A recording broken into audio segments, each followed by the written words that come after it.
Hello বন্ধুরা, আশা করি সকলেই ভালো আছো। আজকে চিজ স্যান্ডউইচের একটা প্রিপারেশন নিয়ে তোমাদের কাছে চলে এলাম। তার জন্য নিয়ে নিয়েছি পাউরুটির যে সাইডের অংশগুলো কেটে রেখে দিয়েছি। আর এখানে সবজির মধ্যে পেঁয়াজ, গাজর, পেঁয়াজ কলি, চিজ আর বাটার, পনির সমস্ত কিছু নিয়ে নিয়েছি। এটা হচ্ছে চিলি ফ্লেক্স, আমার ঘরেই করি আমি চিলি ফ্লেক্সটা। আর নিয়ে নিলাম অরিগ্যানো। আর সমস্ত সবজিগুলোকে একদম ছোট ছোট পিস করে কেটে নেব। প্রথমে কেটে নেবার পর আমি এখানে যে দেখছো তুমি আলুও সেদ্ধ করে নিয়েছি, আলুটাও আমি গ্রেট করে নিলাম। নিয়ে সমস্ত কিছু রেডি করে নিলাম। প্রথমে এবার একটা কড়াইতে সাদা তেল দিয়ে দিলাম।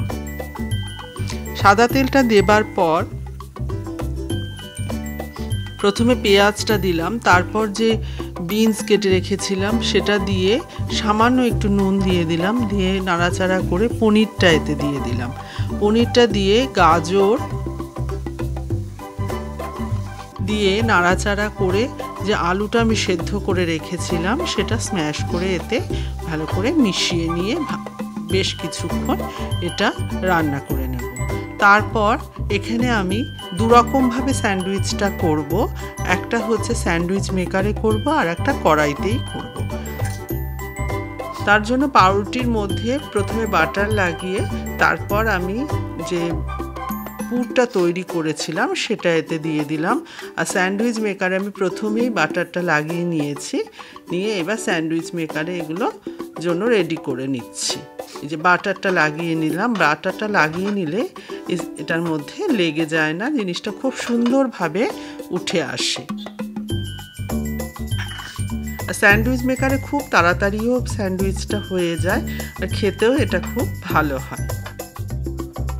আর একটা স্যান্ডউইচ আমি তৈরি করে নেব কড়াইতে করবার জন্য। এটা স্কোয়ার প্যাটার্নের নিয়েছি। এতে প্রথমে বাটার ব্রাশ করে দিলাম, তারপর যে পুরটা তৈরি করেছি সেই পুরটা এতে ভালো করে দিয়ে নেব। দিয়ে নেবার পর তারপর চিলি ফ্লেক্স, চিজ গ্রেট করে এতে দেব, আর অরিগ্যানো দিয়ে দেবো। দিয়ে কড়াইতেই আমি এটা স্যান্ডউইচটা তৈরি করে নেব। স্যান্ডউইচটা যেহেতু ভেজিটেবল প্রচুর পরিমাণে থাকে, বাচ্চাদের টিফিনে দেওয়া যেতে পারে। এটা খুবই হেলদি এবং বাচ্চারাও খুব পছন্দ করবে। ভিডিওটি যদি তোমাদের কাছে ভালো লেগে থাকে লাইক শেয়ার অবশ্যই করে দিও। আসছি আরও নতুন নতুন রেসিপি নিয়ে। তোমরা সকলে খুব ভালো থেকো, সুস্থ থেকো।